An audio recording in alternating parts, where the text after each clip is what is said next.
இது 5 காசு மூஞ்சி அருணாச்சே. ஏய் மச்சான் அருணே. ஏய் எப்படிடா இருக்க? மச்சான் டேய் டேய் நான் நல்லா இருக்கேன்டா. நீ எப்படிடா இருக்க?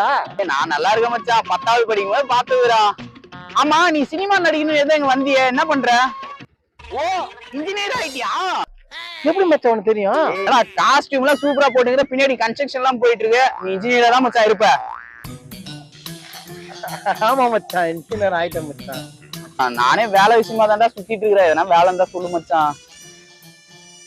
வேலையா? என்கிட்டயா? சார் உங்க அத்தை பையனுக்கு ஒரு வேலை சொல்லி இருந்தீங்கல்ல. அம்மா அத்தை பண்ண சொத்த பையன் அடுத்துமா யார் தெரியுமாவா? என் மச்சான் அவன். அந்த 50,000 சம்பளம் சொல்லல, ஆமா அது 80,000 சம்பளமா என் மச்சான் ரெண்டு வேலை போட்டு விடுவான். Okay okay sir. அந்த எல்லா வேலையும் என் மச்சான் சூப்பரா பார்ப்பான். மச்சான் வாடா, இந்த முக்கியமான வேலை இது என்ன பிஏ தான் சொல்லிட்டேன். அந்த 80,000 சம்பளம் உனக்குதான், யாருக்கும் இல்ல. ஆமா அந்த அது 2 கோடி ப்ராஜெக்ட் ஆச்சு சார். அது 3 crore மாத்தி அனுப்பிச்சிட்டோம் சார். ஆமா சார். இன்னும் 4 அபார்ட்மெண்ட் இருக்கு. அது ஒன்னு 5 crore சார் வந்துட்டு இருக்கு. நம்ம அத சேல் பண்ண உடனே இந்த 6 crore ஸ்டார்ட் பண்ணிடலாம் சார். நம்ம சிவகார்த்திகேயன் ஏதோ ஒரு வீடு கேட்டாரு.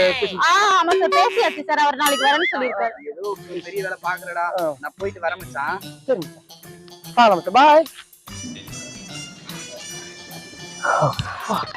நல்ல வேலைமா, எங்க ஊர்ல ஒன்ன நம்ம டபரா வாயமாவ. நல்ல வேலை இந்த காஸ்டியூம்ல பார்த்தா நம்ம ஒரு இன்ஜினியர் ஆயிட்டோமா. நம்ம முதலாளி இன்கிரிமெண்ட்னு சொல்லி எடுத்தது நல்லா போச்சே. நம்ம மாடு மேய்க்கிற விஷயம் அவருக்கு தெரியல. மாடு